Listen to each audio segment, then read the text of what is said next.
Olá pessoal, boa tarde, eu me chamo Guilherme Barros e nesse vídeo eu vou explicar para vocês um pouquinho da forma que nós fazemos corretamente o atendimento no Prontuário Eletrônico do Cidadão, o PEC. Novamente, utilizando um perfil fictício, atendendo um paciente fictício, nós vamos mostrar não só a diferença do atendimento para a escuta inicial, como um detalhamento da forma correta de preencher esse atendimento, certo? Então nós inserimos aqui um paciente, nós já vamos direto na aba de atendimento. Como é um atendimento fictício, eu não finalizei a escuta inicial anteriormente, então aqui não vai constar nenhum dado da escuta inicial. Caso um atendimento fosse feito, um atendimento real, aqui nós teríamos todos os dados do que o profissional ou profissional técnico de enfermagem colocou anteriormente, mas tudo bem. Antes de qualquer coisa, a informação mais importante que nós temos hoje a ser colocada, ela está aqui, em problemas, condições e alergias. Por quê? Porque agora nós já estamos trabalhando com indicadores. Então, para que os indicadores eles sejam desenvolvidos, nós precisamos que os pacientes sejam identificados nos referentes grupos. Então, para que eu desenvolva o meu indicador de aferição de pressão arterial de pacientes hipertensos, eu tenho que informar quem são meus pacientes hipertensos. A mesma coisa serve para os dados de pacientes diabéticos, para os dados de pacientes gestantes, assim como da puericultura. A puericultura é o único que não vai ser colocado um código, porque puericultura não é condição de saúde nem doença, né? É mais uma faixa etária, mais um grupo. Mas quando o paciente ele vem para o atendimento naquela faixa etária, ele já vai ser enquadrado como puericultura. O próprio PEC ele já coloca um código diferenciado para o paciente da puericultura, certo? Nós clicamos no botão de problemas e condições e alergias, nós vamos nos confrontar com isso aqui. A parte mais importante do nosso atendimento está nesse botão. Por quê? Então, quando nós clicarmos aqui, nós temos a opção de informar um problema ou condição. Digamos que esse paciente veio para cá com dor de cabeça, não necessariamente está associada com hipertensão. Ele pode ter também vindo por causa de uma irritação de pele, um prurido, e não está também obrigatoriamente associado com hipertensão. Mas se ele é hipertenso, eu preciso informar isso para o programa. Seja no meu primeiro atendimento, ou caso eu não tenha feito antes, no próximo atendimento do paciente eu tenho que verificar, o paciente entrou na minha sala, eu já pergunto se ele faz parte de algum, já checo se ele faz parte de algum desses grupos. Ele é gestante, se ele é diabético, se é hipertenso, certo? Então nós vamos colocar aqui que o paciente em questão tem hipertensão. Assim que a gente começa a digitar, ele já vai dar algumas opções de problemas e dos seus códigos. Nós vamos trabalhar aqui com uma hipertensão sem complicações. Aqui ele já informa quais são os problemas que são inclusos e quais são os problemas exclusos disso aqui. Porque quando for hipertensão durante a gravidez vai ser o W81. Se é uma hipertensão com complicação é o K87, que é esse aqui de baixo. Então nós vamos colocar aqui uma sem complicações.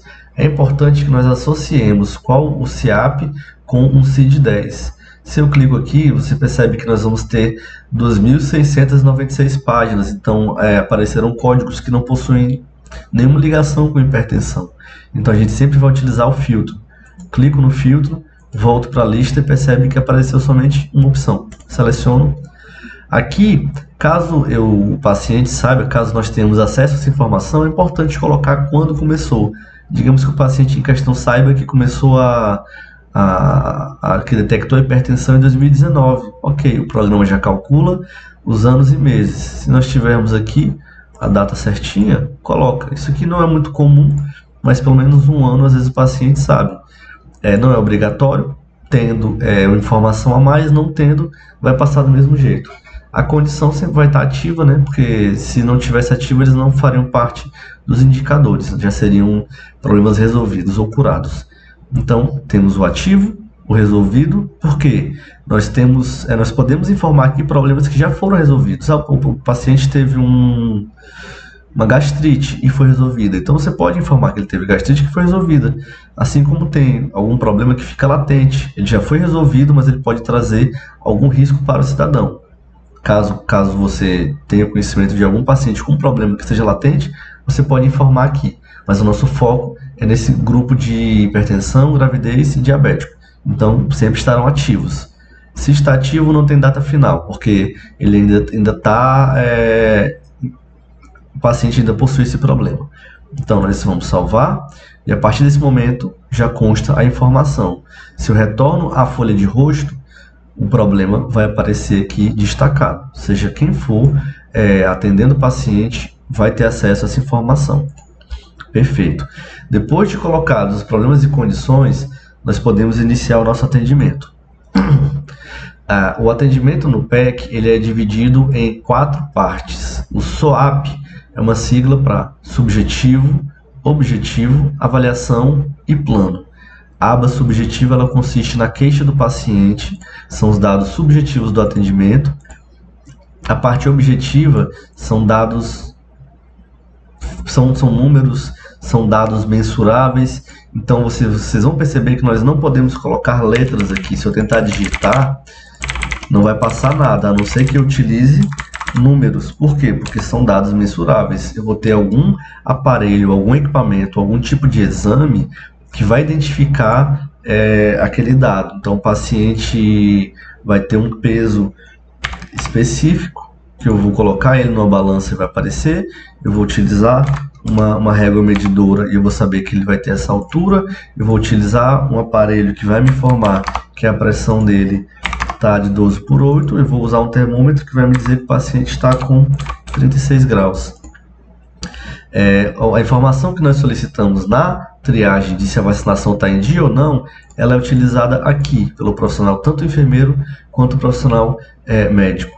Então nós vamos informar se sim ou se não. Caso não esteja, vocês, por estarem na unidade, vocês já podem direcionar o paciente para vacinação na sua própria unidade ou em alguma unidade próxima que tenha aquela vacina ou que seja a referência de vacinação do município. Caso o paciente seja um paciente diabético, é importante que nós façamos a glicemia capilar e o resultado seja colocado aqui, informando o momento. Normalmente essa informação ela também é coletada na triagem e aqui nós fazemos simplesmente a chancela, nós repetimos os dados porque eles são validados somente pelos profissionais de enfermagem e de medicina. Certo, até aqui nós utilizamos apenas números e preenchemos esses retângulos. Quando eu vou utilizar a caixa de texto? Quando eu quiser informar alguma coisa que não seja contemplada por todas essas opções. Eu quero dizer que eu avaliei um exame. Exame avaliado aqui embaixo. Ainda em objetivo, eu vou colocar os exames que o paciente trouxe de fora. Se for um exame solicitado pelo PEC, em um atendimento de PEC, ele já vai estar aqui.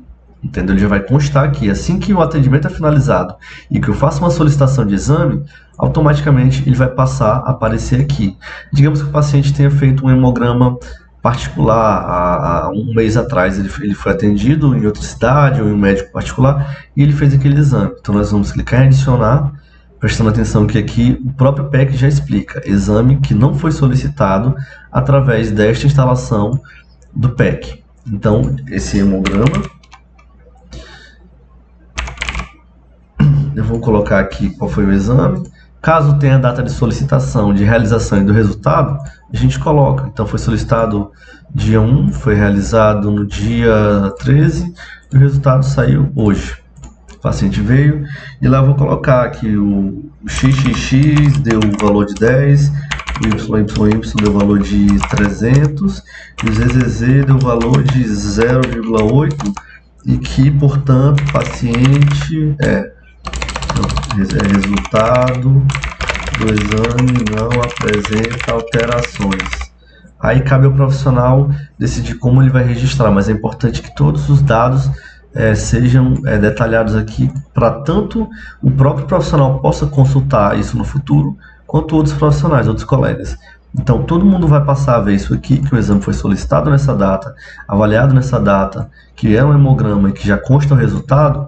Quando ele clica na lupa, ele vai ter acesso. Então tomem muito cuidado com as informações colocadas, porque elas ficam no nome de vocês.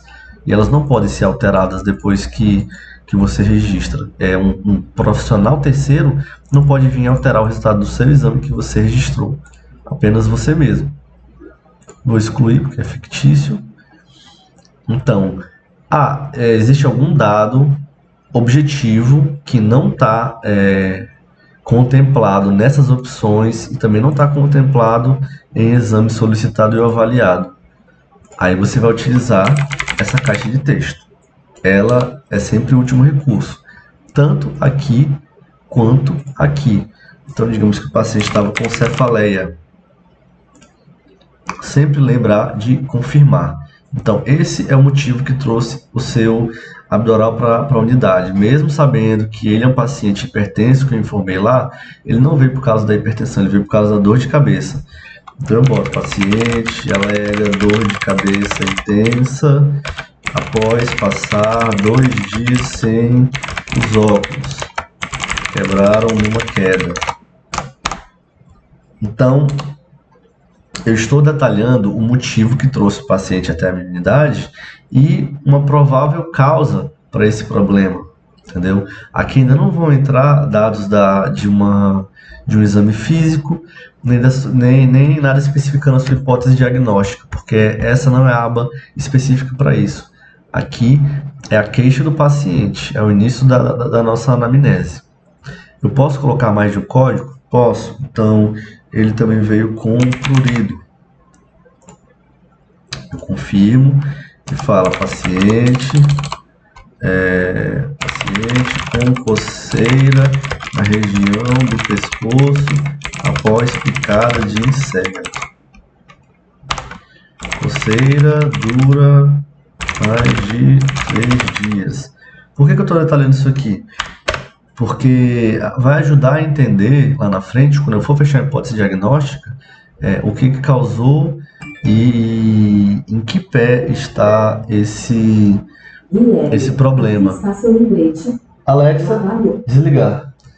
Ele vai me lembrar e entender em que pé está esse problema. Vamos lá. Então, eu tenho aqui já a queixa do paciente, eu tenho os dados que vieram da triagem, assim como resultado de exames, e agora eu venho para a parte da avaliação, que é o fechamento de hipótese diagnóstica. Novamente, eu vou ignorar essa caixa de texto a priori e eu venho para a nossa lista de seleção de SIAPs.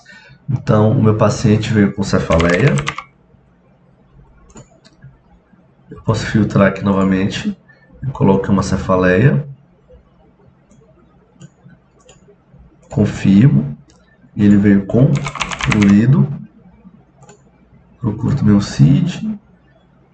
Por outras formas de prurido, um prurido especificado, então vou confirmar.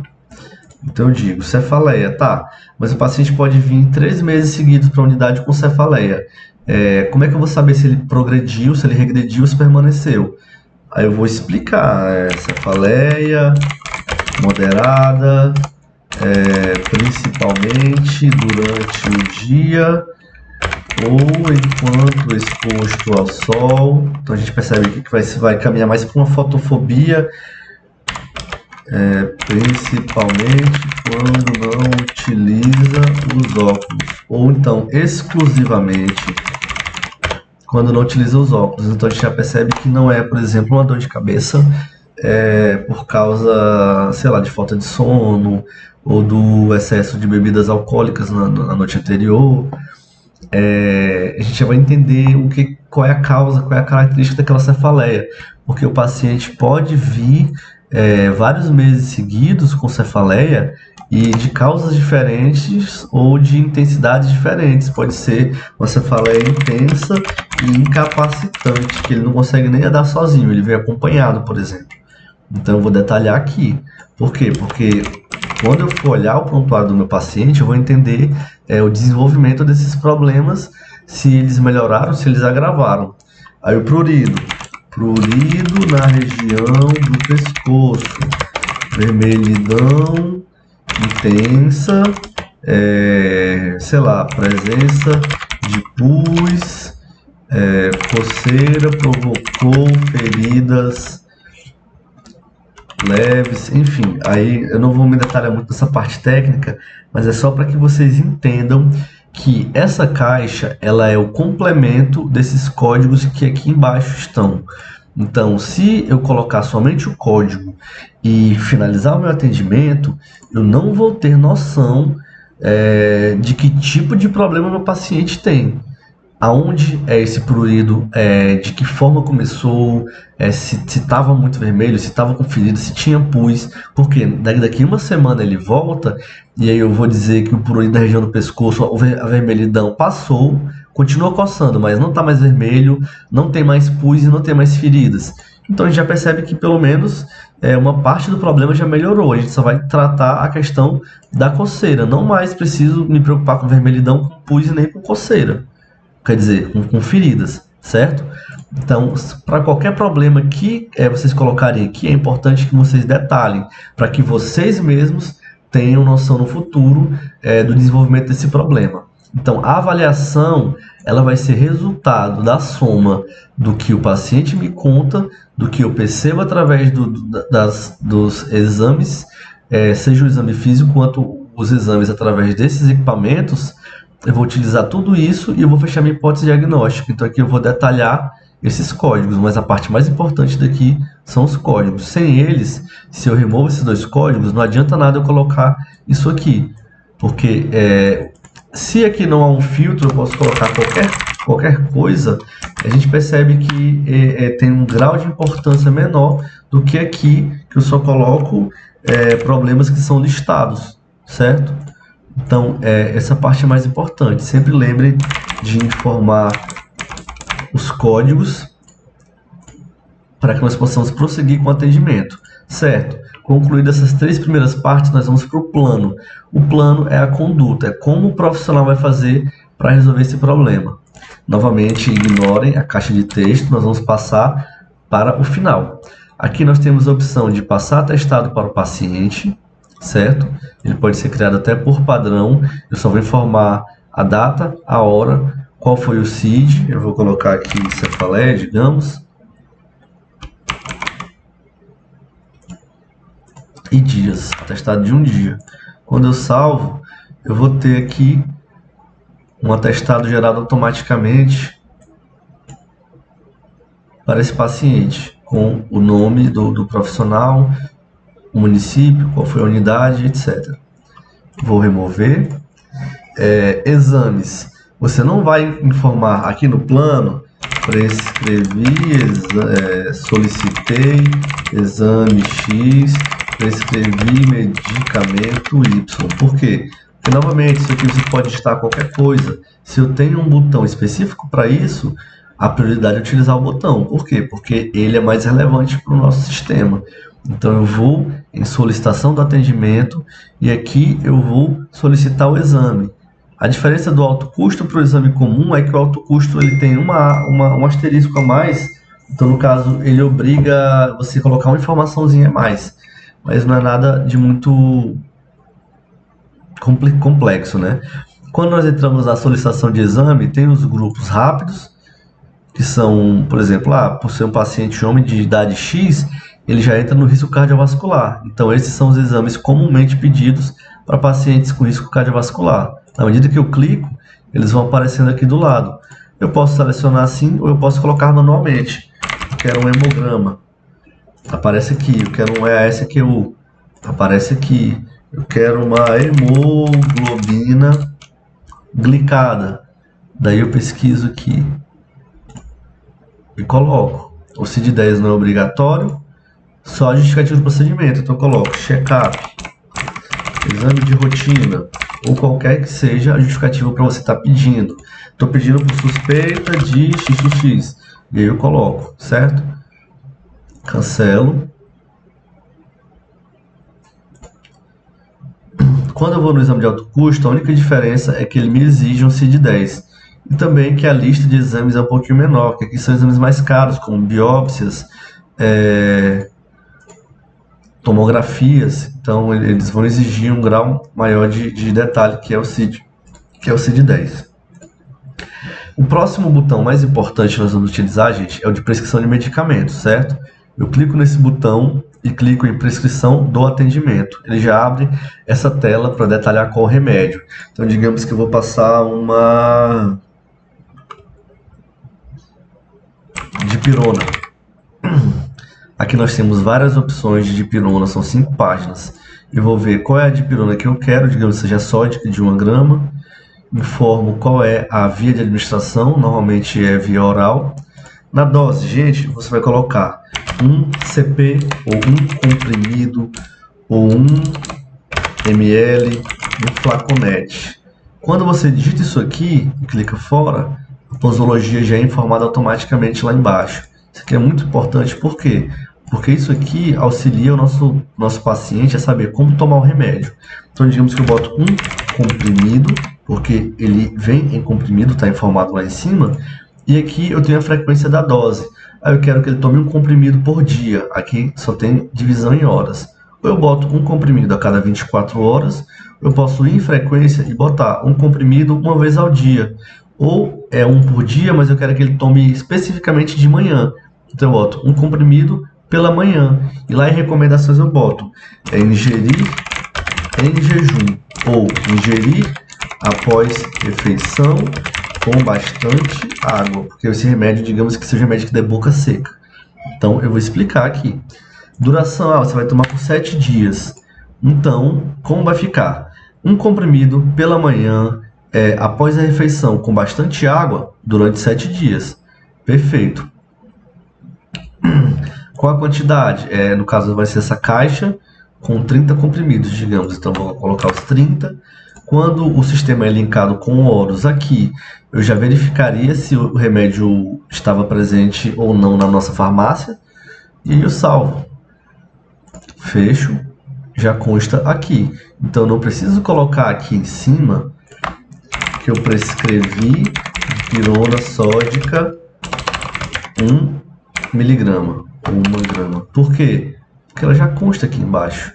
Quando eu clico para imprimir a prescrição do medicamento da consulta, as unidades onde nós temos impressora, ele já sai o documento detalhado em 2 guias, informando que o paciente, fulano, vai tomar dipirona sódica, um comprimido pela manhã via oral durante 7 dias e com a recomendação para ingerir após a refeição com bastante água.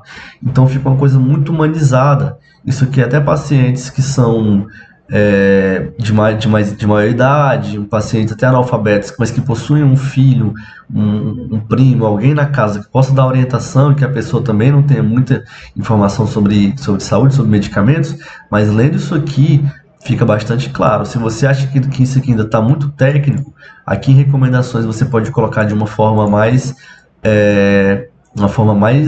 democrática ainda, né? Você pode colocar de uma forma mais ilustrativa, certo? Aí cabe ao profissional decidir como vai ser feito. Mas com o devido preenchimento fica bastante claro a forma que vai ser feita, certo? Vou fechar e vou remover essa prescrição também porque ela é fictícia. Tanto lembretes quanto orientações são caixas de texto. O lembrete é para que você, no próximo atendimento, por exemplo, lembre de alguma coisa. Você pode escolher se o lembrete é público ou se ele é privado. Privado somente você vai ver, público qualquer pessoa que atender o paciente vai ver lá na folha de rosto. Aí você coloca verificar se o paciente diminuiu o consumo de cigarro. Então, perfeito. Consome hoje uma carteira por dia. Aí daqui 3 semanas ele volta, você vê isso aqui e pergunta, você deixou de consumir aquele tanto de cigarro? Ele fala, agora eu estou fumando meia carteira por dia. Ainda não é o ideal, mas já houve uma redução. Então aqui permite que você faça esse acompanhamento e que os outros profissionais façam. Fala, na próxima vez ele veio, ele não consultou comigo, ele foi só na técnica fazer um curativo. Mas a técnica vai ver isso aqui, ela vai poder perguntar isso para o paciente também. Existem situações em que o paciente quer uma coisa um pouco mais sigilosa, por exemplo, perguntar se ele fez um teste de HIV, questionar se paciente e parceira fizeram o teste rápido de HIV. Aí somente para você isso aqui vai aparecer lá na folha de rosto. Você pergunta para o paciente, você falou para ninguém? Não falei para ninguém. E tá tranquilo, certo? Não é obrigatório preencher, mas é uma ferramenta que pode te ajudar a tornar novamente o atendimento mais humanizado. Orientações, como o nome já diz, são orientações gerais. Eu vou colocar aqui, por exemplo, restrições alimentares, eu vou colocar aqui uma orientação de fazer exercício físico, Pode ser, às vezes, até algo que você já tem pronto. Falar, eu tenho aqui um guiazinho de alimentação saudável para idosos, que eu achei sei lá, no Google. Você vai lá, copia e cola, e aqui vão estar as orientações para esse paciente. Quando você salva e imprime, novamente ele vem num modelo que fica bem acessível para o paciente. Aí o paciente leva isso aqui, coloca na geladeira, prega na geladeira, e todos os dias ele vai saber que de manhã ele não pode consumir pão, que ele tem que evitar o consumo de café, etc. Entendeu? São orientações direcionadas ao paciente, feitas por você, num padrãozinho mais bonito, certo? Vou deletar novamente. E por último, o encaminhamento. Gente, se o problema desse paciente for um pouco mais grave, fala assim, no caso aqui que ele estava sem óculos, eu falo, olha, eu vou encaminhar ele então para um oftalmologista, certo? Então eu boto aqui, consulta em oftalmologia. Hipótese. Aqui vocês poderiam colocar uma hipótese específica, né? Eu não consegui pensar em nada no momento, eu vou colocar novamente a cefaleia e botar aqui, checar se paciente aumentou o grau dos óculos. Eu salvo. Eu posso imprimir também, eu vou ter uma guia de encaminhamento completa, com referência, contra-referência, dados do paciente e o detalhamento do que ele tem e por que eu estou encaminhando ele para um oftalmologista, certo? Gente, depois disso tudo preenchido, nós vamos para a finalização. Eu posso clicar... Ah, não, desculpa. Nós podemos também ter alguns procedimentos que são realizados nessa consulta. Eu posso, por exemplo, administração de vitamina. Vitamina A. Não, aqui não vai aparecer. Deixa eu ver. Uma prova do laço, uma coleta de material, por exemplo, laboratorial. Será que esse teste rápido vai aparecer aqui? Teste rápido para sífilis. Teste de detecção pelo HBV. Então, digamos que você fez algum desses testes lá com o paciente, um teste rápido de HIV, por exemplo. Ele não tinha feito, eu vi no lembrete que ele não fez, então eu faço agora. Coloco o teste rápido e confirmo, ele já passa a aparecer aqui. Isso aqui é importante porque isso aqui é a produção de vocês, certo? Então, os maiores interessados devem ser os próprios profissionais. Quanto mais rico isso aqui tiver, melhor para vocês. Também nós temos aqui a parte do CIAP, que são outros tipos de procedimentos, uma análise de sangue, um teste de sensibilidade, um exame médico, avaliação de saúde parcial completo. Vocês podem clicar aqui nas opções para ver o que nós temos de opções, uma reparação à sutura e etc. Eu fiz o procedimento X, procura ele aqui em cima ou aqui embaixo, localizou, confirma. Se há algo que você queira informar que nenhuma dessas opções contemplou, aí você vai utilizar isso aqui. Se você fala, não, eu gosto de aqui resumir tudo que eu fiz, tudo bem. Então você bota, prescrevi medicamento X, solicitei exame Y, realizei teste rápido HIV, não tem problema. Mas isso aqui não vai fazer a prescrição de medicamento. A prescrição é lá no botão de prescrição. A solicitação de exame é no botão de solicitação de exame. E o teste rápido é informado por aqui. Então, isso aqui é complementar ou, por exemplo, organizacional, para você ter tudo resumidinho aqui, o que você fez no seu plano, certo? Mas todos esses dados aqui, quando preenchidos nesses botões, eles vão constar no seu atendimento ao final da consulta, certo? Vou deletar. E aí nós iríamos para a finalização do atendimento. Na finalização, você vai dizer se o atendimento foi de urgência, foi uma consulta no dia, normalmente é consulta no dia, quando é compartilhado. O problema do atendimento compartilhado é que para o profissional que compartilhou, eu coloco aqui, por exemplo, que eu atendi junto com uma assistente social, ou junto com uma fonoaudióloga, uma fisioterapeuta, para o profissional que compartilhou, não vai constar em nenhum tipo de relatório esse atendimento. Então, infelizmente, o PEC ainda é um pouco deficiente nisso. Então, a preferência é que cada um registre o atendimento. Aqui, procedimentos administrativos. Caso você tenha feito alguma coisa que não consta lá, você pode verificar aqui nessa lista e colocar o código, e vai aparecer aqui embaixo. Os procedimentos clínicos que nós informamos lá atrás, percebe que aqui é só para consulta, tá? Por quê? Porque eles são registrados no plano, então aqui você não adiciona e nem remove nada, você só verifica. Verifiquei, tá tudo ok, os CID-10 foram esses, tá? Enfermeiro não vai ver isso aqui, tá? Só médico, esse perfil é de médico. Quando nós temos uma notificação de caso suspeito, por exemplo, de AIDS, acidente com animal peçonhento, cólera coqueluche e demais problemas que se faz necessário hanseníase, é aqui que informa, tá? Quando você coloca aqui, imprime, a notificação ela já sai pronta aqui com os dados para o preenchimento, tá bom? Vou remover e por fim, passando por racionalidade, dificilmente isso aqui é feito, nunca vi isso aqui sendo feito pelo SUS, mas se tiver, perfeito, é só informar. E por último é a conduta, beleza, nós terminamos o atendimento, o que nós iremos fazer com esse paciente? Ele recebeu alta do episódio? Ok. Ele tem retorno para consulta agendada? Ele tem retorno para cuidado continuado, programado? Por exemplo, a gestante ela vai entrar sempre nisso aqui. No hipertenso diabético é importante que ele tenha esse cuidado continuado. Então você coloca, ele vai cuidado continuado e agenda ele para o NASF. Ok, agendei para um grupo, tudo bem, coloca aqui. Preencheu pelo menos um, vamos para o desfecho. Se o paciente da sua sala ele vai para casa, você libera o cidadão. Se ele vai passar por atendimento com alguém, se ele retorna, por exemplo, para a técnica para administrar a medicação, eu vou selecionar aqui a profissional técnica e eu vou colocar, por exemplo, a administração de medicamento. Então, a minha parte com o paciente está encerrada, mas algum profissional ainda vai fazer algo com o paciente. Coloco aqui e finalizo. Caso contrário, eu libero o cidadão. E tanto para liberar o cidadão quanto para retornar para a lista de atendimento, você pode já agendar o retorno dele. Eu clico aqui, seleciono quem é o profissional que vai atendê-lo. Aqui não está aparecendo porque é um estabelecimento fictício, tá?